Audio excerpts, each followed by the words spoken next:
Teria sido mais fácil se decepcionar com a poesia, esquecer-se da poesia, do que aceitar, como fez Gonçalo, o próprio fracasso. Teria sido melhor pôr a culpa na poesia, mas isso teria sido mentira, porque aqui estão esses poemas que acaba de ler, poemas que demonstram que a poesia serve para alguma coisa, que as palavras doem, vibram, curam, consolam, repercutem, permanecem. Oi, aqui é a Jéssica e hoje eu tenho aquela missão sempre difícil, que é falar sobre um livro que se tornou favorito do ano, favorito da vida e que eu tenho muito carinho envolvido, então vai ser uma das resenhas emocionadas aqui deste canal, mas vocês já devem estar acostumados com isso, então bora lá pra gente conversar sobre esse livraço que é Poeta Chileno, do Alejandro Zambra.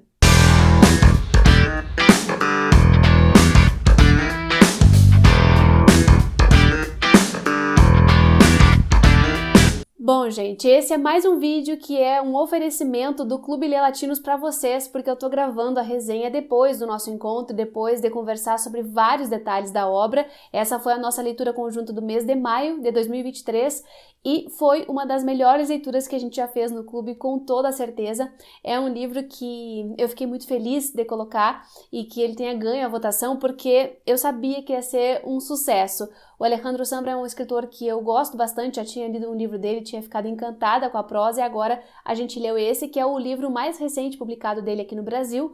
Saiu pela Companhia das Letras com a tradução do Miguel del Castillo e é um livro que é um calhamacinho, mas não se enganem, porque apesar de ser grande, ele é um livro de se ler super rápido, ele é um livro muito fluido e eu quero comentar com vocês aqui tudo aquilo que eu acho de mais positivo no livro, por que eu gostei tanto, por que ele se tornou um favorito, todos os detalhes que eu acho que valem a pena comentar. Mas antes de eu continuar aqui com a minha resenha, eu preciso lembrar todo mundo que se inscreva aqui no canal caso ainda não seja um inscrito ou uma inscrita, um inscrite, porque eu preciso muito da inscrição de vocês para fazer com que o canal chegue cada vez mais longe e não custa nada. Aliás, se inscrever é muito importante porque também assim vocês vão sempre ver aqui os vídeos que eu publico, né? E isso é muito bom, é muito bom que tenha esse sistema, porque senão vocês não ficam sabendo das novidades que vão saindo por aqui. Também ative o sininho, porque assim o YouTube vai mandar uma notificação cada vez que tiver conteúdo novo.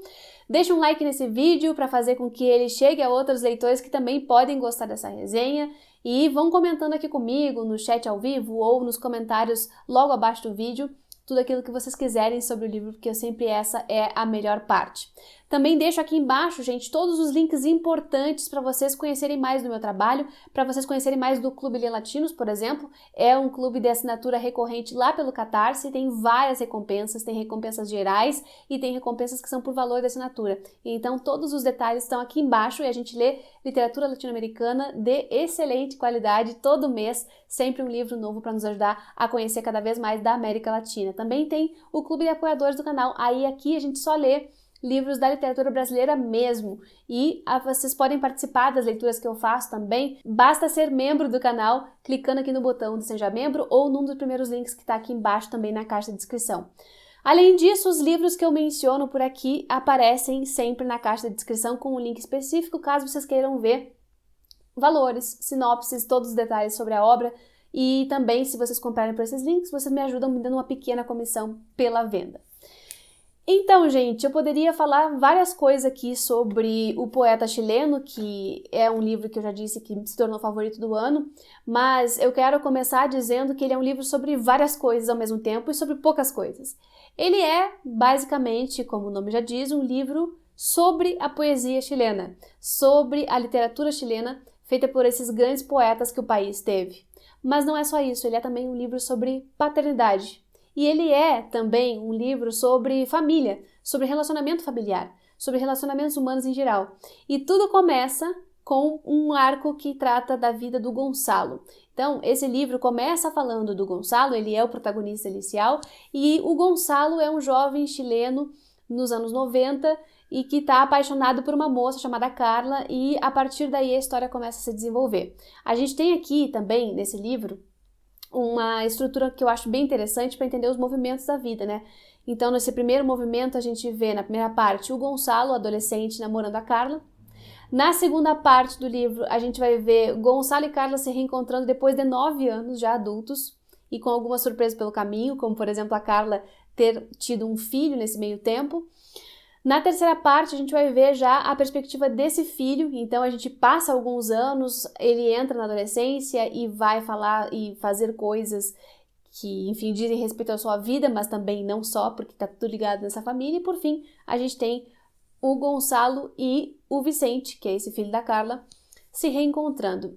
Tudo que eu tô falando aqui pra vocês não é spoiler, porque o livro, ele é feito dos detalhes da vida cotidiana. Então esse é aquele tipo de livro que é muito difícil considerar spoiler alguma coisa, porque esses feitos ou esses fatos, eles são os grandes arcos do livro. A partir daí é que a história começa a se desenvolver.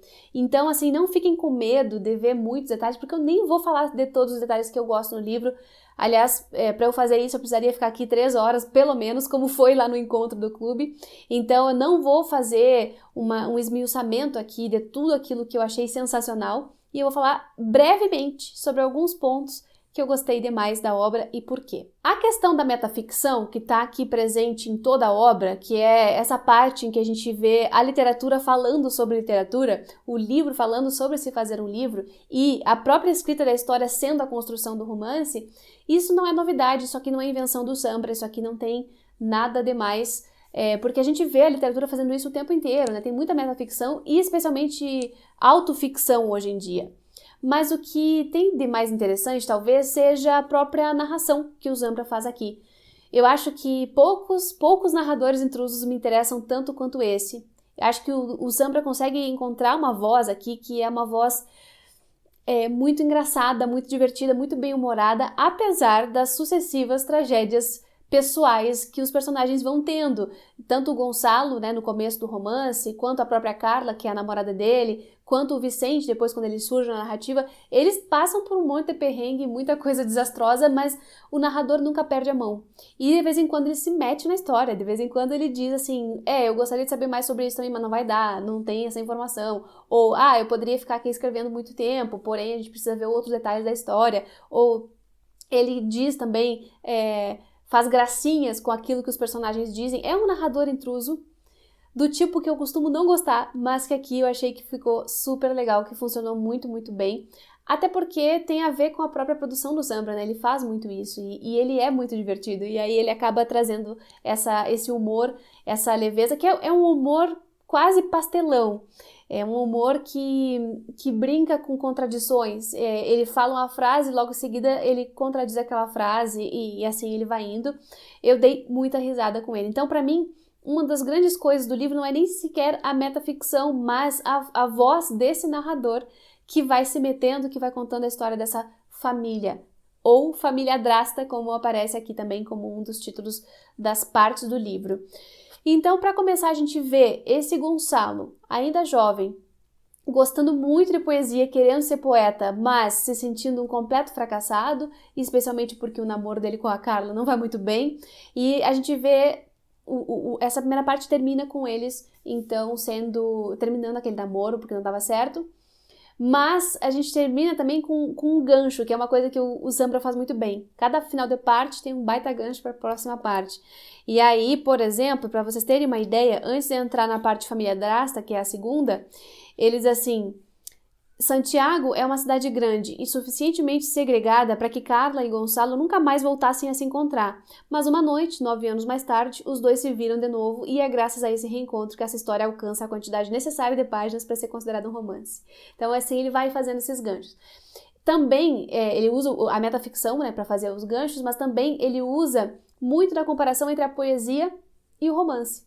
E aí ele vai se valer de todos os poetas que existem no Chile e ele vai se valer do fato de que o Chile tem 2 vencedores de Nobel dentro do país, que é uma coisa absurdamente rara de acontecer, um país ter um Nobel de Literatura, ainda mais 2, e ainda mais sendo os 2 prêmios para poetas. E ele vai fazer uma homenagem, uma grande homenagem à literatura chilena, especialmente à literatura dos poetas, mas sem deixar de lado a ironia, porque ele também vai falar da vida fracassada dos poetas, ele também vai fazer aquela espécie de meia-culpa, dizendo como os poetas são, como eles são pretensiosos, o que eles fazem, como eles são pedantes muitas vezes. Isso vai estar presente ao longo de todo o livro.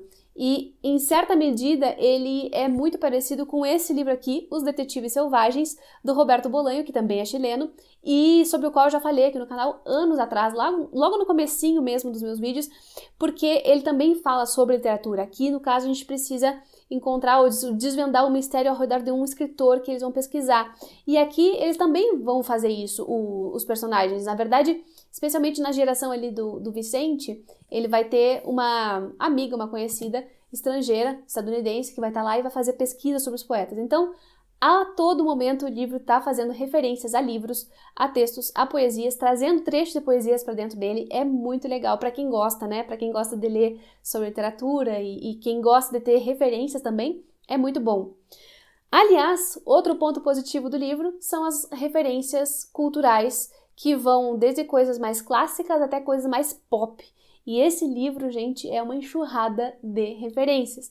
Ele vai citar até episódios dos Simpsons, por exemplo, mas também vai citar música, vai citar filme, vai citar livros, como eu já falei também. A qualquer momento sempre surge alguma coisa aqui, e isso também eu acho que dá um ar, ou dá um tom muito contemporâneo para a história e faz com que a gente fique vidrada nela, né? Então é um livro que vai deixar vocês também com muitas referências para conferir depois, e é muito divertido ver isso, especialmente de poesia, claro, mas também de outras referências artísticas que eu acho que também dão aqui muito da construção dos personagens, dos seus enredos e tudo mais. Também tem uma questão com a fotografia, porque a Carla é fotógrafa, enfim. Mas esse é um livro sobre família também. Então, a gente vai ver muitas questões familiares por aqui. E familiares no sentido assim, desde um namoro até um casamento, que tem seus problemas como qualquer outra relação, mas também relação entre família, de pai, tio, avô e tudo mais que vocês podem imaginar. Vai ter uma reflexão muito grande sobre os papéis das famílias, das pessoas em cada família, e com muita ênfase na paternidade, porque aqui o Gonçalo vai se tornar padrasto do Vicente. E ele vai ter que se enquadrar nesse papel, e isso vai custar um tempo, vai custar um trabalho, vai custar muita insegurança. Ele já era um cara inseguro antes, e aqui com isso ele se torna ainda mais inseguro. Mas é muito interessante porque não é todo dia que a gente vê um livro discutindo paternidade. Eu sei que hoje muitas pessoas estão lendo livros sobre maternidade porque muitas mulheres estão escrevendo sobre isso, e com razão, por vários e vários séculos que a gente ficou calada sobre a maternidade. Agora tem um monte de livros sobre maternidade, isso é ótimo, mas tem poucos livros que falem sobre a paternidade, e isso também é um sintoma do que representa a paternidade na nossa sociedade, do papel dos homens na criação. Aqui tô falando homem na ideia do homem cis, hétero e tudo mais, tá? Mas é realmente raro ver livro que fala sobre isso. Assim, se a gente pensar na literatura que está sendo feita hoje em dia, a gente chuta uma pedra e saltam 55 romances sobre maternidade e 2 sobre paternidade, talvez. Então, eu acho muito importante ressaltar isso, porque esse papel também precisa ser questionado, né? Os pais que abandonam, os pais que não cuidam, os caras que fogem da responsabilidade, que vão fazer qualquer outra coisa enquanto as mulheres estão lá ralando. Então, isso tem que estar posto também. Inclusive, eu quero ler alguns trechos para vocês de umas partes que das minhas favoritas, porque ele vai questionar o papel dos pais biológicos, né? O que eles são de fato, o que eles aparentam ser e o que eles são na prática. Na página 92 ele diz assim: eles acham que são generosos porque contribuem com 700 pilas por mês, mas nunca fizeram uma tarefa de casa com os filhos, que ainda assim os amam e os incluem em todos os desenhos, mesmo que não cheguem. Porque, às vezes, eles não chegam. Os pais biológicos, os pais separados, os pais da porta para fora, são todos a mesma merda. Às vezes não chegam e fica tudo bem. Essa garantia foi dada a eles. Podem desaparecer que continuarão sendo esperados, perdoados, bem-vindos, e qualquer demora, qualquer reclamação, qualquer coisa pode ser consertada com um saco de pipoca ou com enigmáticos ursos de pelúcia. Então, ele vai passar todo um capítulo aqui discutindo esses caras que não assumem a sua responsabilidade na criação do filho, que ele tenta assumir, porque ele acha isso uma das coisas mais importantes da vida. E é claro que ele também vai falhar, mas ele tá ali tentando ser aquela exceção à regra dos pais, e eu achei bem massa ver isso no livro também. Outra coisa que a gente vê aqui sobre a paternidade é a própria nomenclatura. E como esse personagem que está narrando, ou melhor, como os protagonistas, os dois, são poetas, muitas vezes a gente vai ver discussões linguísticas acontecendo aqui. Para mim é sempre uma diversão enorme, e especialmente com o Gonçalo, que está muito preocupado com as palavras. E o Gonçalo vai trazer à tona essa discussão da nomenclatura padrasto, porque em espanhol ela tem também essa forma, padrastro, mas ela tem uma outra conotação negativa que em português não aparece, ou pelo menos eu não sei sobre essa conotação negativa, e ele vai discutir isso, a etimologia da palavra padrasto, da palavra enteado, que em espanhol é hijastro, do quanto esse sufixo astro piora toda a natureza da palavra, e ele vai procurar fazer comparações com palavras de outros lugares do mundo, palavras de inglês, palavras inclusive de línguas indígenas, como Mampangundum, que é a língua dos Mapuche, que não tem uma palavra padrasto, tem uma outra coisa que é tipo função de. Então ele vai fazer todo um capítulo linguístico discutindo isso e como essa imagem é negativa e afeta a própria posição desse papel. Enfim, é muito legal ver também. Agora, eu falei para vocês que a poesia é um tema central aqui no livro, né? Então não posso deixar de falar para vocês sobre isso, especialmente porque no arco do Gonçalo, o Gonçalo escreve alguns poemas, mas não gosta muito de nada, e em certa altura da vida ele é meio que forçado a pensar sobre a sua poesia, ou a escrever, ou juntar essa poesia, que para ele é tudo meio ruim. E aí ele vai refletir sobre isso na página 166, ele diz assim: pegou o computador e se trancou no banheiro. Sentou-se no vaso sem baixar a calça, pois não era verdade que queria fazer cocô. Repassou as pastas onde acumulava seus poemas e os releu atropeladamente, tentando vê-los com distância através dos olhos de Carla ou de um eventual desconhecido. Pensou que não eram ruins, ou quem sabe que seria difícil decidir se eram bons ou ruins, e isso talvez significasse que eram mais bons que ruins. Também pensou que não eram ruins, mas sim desnecessários. Não parecia que o mundo precisasse daqueles poemas. Queria escrever os poemas que ninguém antes havia escrito, mas naquele momento pensou que ninguém os escrevera porque escrevê-los não valia a pena. Então ele vai trazer toda essa frustração sobre a escrita, sobre aquilo que ele faz, aquilo que ele gostaria de fazer e não consegue, né? E isso vai estar ao longo de todo o livro. Em certa altura da vida, Gonçalo sai de cena e a gente vai conhecer o Vicente, que é o seu enteado, já adolescente ou jovem adulto, ali até os seus 18 anos mais ou menos, e a gente vai ver que Vicente herdou toda essa poesia, esse gosto pela poesia do Gonçalo, sem se dar conta muito bem do que estava acontecendo. Mas ele também vai tentar escrever e ele também vai refletir sobre isso. E é muito bonito ver essa herança que, apesar deles terem passado muitos anos longe um do outro, a gente acaba vendo que permaneceu muito daquilo que o Gonçalo plantava lá quando o Vicente era ainda pequeno, né? E essa vontade de fazer poesia, esse cara totalmente de humanas que ele é, eu acho que muito tem a ver com a própria figura do Gonçalo, que apesar de todas as inseguranças que ele tinha com não ser um pai biológico, acabou marcando muito a vida do menino. Então, mais pra frente, eu acho um dos trechos mais bonitos é o trecho em que Vicente se dá conta daquilo que a poesia é capaz de fazer ou pode fazer, né? Na página 267, ele diz assim: leu muitas vezes esses poemas que mudaram para sempre sua relação com os objetos e com as palavras, sua maneira de olhar para o mundo, embora talvez não tenha sido exatamente assim. Talvez já olhasse para o mundo dessa maneira e os poemas de Mijan o surpreenderam por isso, porque sentia que eram próximos, familiares.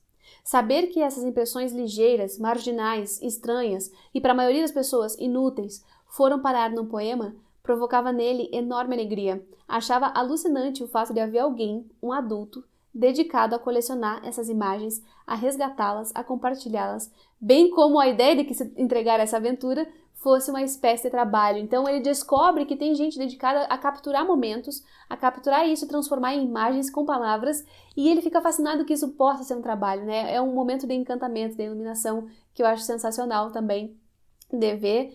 E, enfim, gente, tem inúmeros trechos aqui, mas eu já destaquei aqueles que eu gostaria sobre a poesia para vocês e vou tentar trazer só mais um trechinho que é sobre essa ideia de família e de felicidade e de relacionamento, aquilo que a gente consegue perceber dos relacionamentos e e sentir quase como uma pequena felicidade, uma felicidadezinha, né? Na página 147, enquanto ainda Vicente era pequeno, tem um trechinho que eu acho muito legal que diz assim: dizem que isso é felicidade. Nunca sentir que seria melhor estar em outro lugar. Nunca sentir que seria melhor ser alguém que não você, outra pessoa. Alguém mais jovem, mais velho, alguém melhor. É uma ideia perfeita e impossível, mas mesmo assim, durante todos aqueles anos, Carla geralmente queria estar exatamente onde estava. Gonçalo também. E Vicente também. Vicente, mais que todos, queria estar exatamente onde estava, com exceção dos fins de semana com seu pai, quando sentia saudades de seu quarto, de sua casa, de sua família. Então, a família drasta aqui do Vicente é a família ideal para ele, é a família que representa o carinho. O pai dele, né, o pai biológico, o Leon, é um outro personagem que aparece e que traz cenas tão divertidas quanto trágicas aqui para a história, mas eu dei boas risadas com ele. E esse cara, enfim, sai de cena muito cedo, então ele não é o pai do Vicente. Vicente não sente nenhuma relação com ele, isso também diz muito sobre aquilo que o próprio Gonçalo estava discutindo, né? A gente tem a Carla, que tem uma relação boa com o filho, mas enfim, é uma mulher que foi mãe muito jovem, que teve que abrir mão de muitas coisas para cuidar desse filho, que teve um perrengue com a família por conta disso. Então a gente vê também nesse livro todas as frustrações dela. Tem uma outra personagem mulher aqui que é muito interessante, que é a Prue, que é essa estrangeira estadunidense que vem para o Chile por razões de trabalho e desilusões amorosas, e lá ela conhece o Vicente. E a Prue também teve um monte de problema vivido lá na sua cidade, mas também aqui, quando ela chega no Chile. E a Prue é das personagens interessantes porque ela vai entrevistar os poetas todos, sei lá, 20 poetas, ela vai entrevistar para fazer uma matéria, ela é jornalista. E aí a gente começa a conhecer mais sobre esses poetas, sobre essas gerações, sobre o choque de gerações. A gente começa a conhecer também a vida desses poetas e ver que eles são completamente loucos, alucinados, ou pelo menos é a imagem que o Sambra está passando aqui, porque vai ter festa desses poetas. Vai ter também uma coisa que eu achei sensacional, que é a presença de alguns poetas como personagem mesmo. Eles vão colocar o Nicanor Parra, que é um dos poetas chilenos também mais conhecidos, que morreu há pouco tempo, morreu com 100 e tantos anos, e o Parra vai ser aqui figura numa das cenas. Enfim, é muito legal essa parte realmente de homenagear a literatura dali, a literatura local. E essas partes todas são muito engraçadas, as festas são muito engraçadas, os perrengues que a gente conhece. Também a gente vê alguns outros detalhes da vida e do cotidiano chileno, como as comidas. É um livro que tem muita referência chilena e o Zambra explica isso dizendo que é uma questão de saudade, basicamente, porque ele estava morando no México quando escreveu, e a gente sai com listas enormes de tudo, né? Inclusive, tenho que agradecer aqui a Mônica, que fez uma lista pra gente com todas as referências dos livros que ela viu neste livro durante a leitura, e ela compartilhou em tabela pra gente lá, foi muito bom. Também eu quero fazer ainda uma lista aqui com as coisas, as receitas e as comidas que aparecem. E, enfim, é um livro que contém muitas coisas e que traz uma leveza que eu estava precisando demais. Assim, ele é um livro leve, apesar de que ele discute temas muito sérios, como família, paternidade, crise existencial, né? Várias coisas assim da vida adulta, problemas que a gente reconhece, mas que aqui são misturados e são trabalhados de uma maneira muito, muito gostosa. A escrita é sensacional. A forma como o livro está distribuído é sensacional também. São 4 grandes partes, e eu acho que todas elas conversam. Essa questão da geração também, da geração do Gonçalo, depois passa para a geração do Vicente, a gente vê quais questões eram importantes para eles em cada época, né? O Gonçalo, naquele período da ditadura, do pós-ditadura, ele era adolescente ali, então ele estava também reaprendendo a ser e estar no mundo, né? O Vicente já com outras questões políticas também que são discutidas, como a questão da universidade pública. Ele quer que a universidade seja gratuita e se recusa a estudar na universidade por causa disso. Então, vários problemas e questões do país, questões políticas e sociais, aparecem aqui no livro também. E, enfim, é um livro mega povoado por referências e por coisas e coisas cotidianas que a gente se reconhece aqui também. Então isso faz com que a literatura se torne muito agradável, e é por isso que ele se tornou um dos meus livros favoritos do ano e da vida também. Ele é o que eu considero de livro redondo, e eu não podia deixar de comentar tudo isso com vocês. Não foi nem um terço do que eu gostaria de comentar, mas já tá bom, já falei bastante. Espero que tenha deixado vocês com vontade de ler também esse livro e com vontade de ler outras coisas do Sambra. Eu vou continuar lendo o Sambra, eu tenho um volume aqui com todas as obras dele até o momento e é muito bom ter autores assim que confortam o coração da gente, que trazem entretenimento e que trazem também muitas reflexões sobre a própria literatura, sobre o fazer literário, que eu acho que é isso que ele faz aqui. É trazer à tona o valor da palavra, o valor da poesia, claro, mas o valor da possibilidade de se expressar em palavras. Quem gosta de se expressar, quem gosta de literatura, vai gostar desse livro. E então é isso. Eu vou ficando por aqui, gente. Muito obrigada pela companhia até o final do vídeo. Muito obrigada, apoiadores e apoiadoras do canal, por fomentar meu trabalho aqui. E a gente se vê no próximo.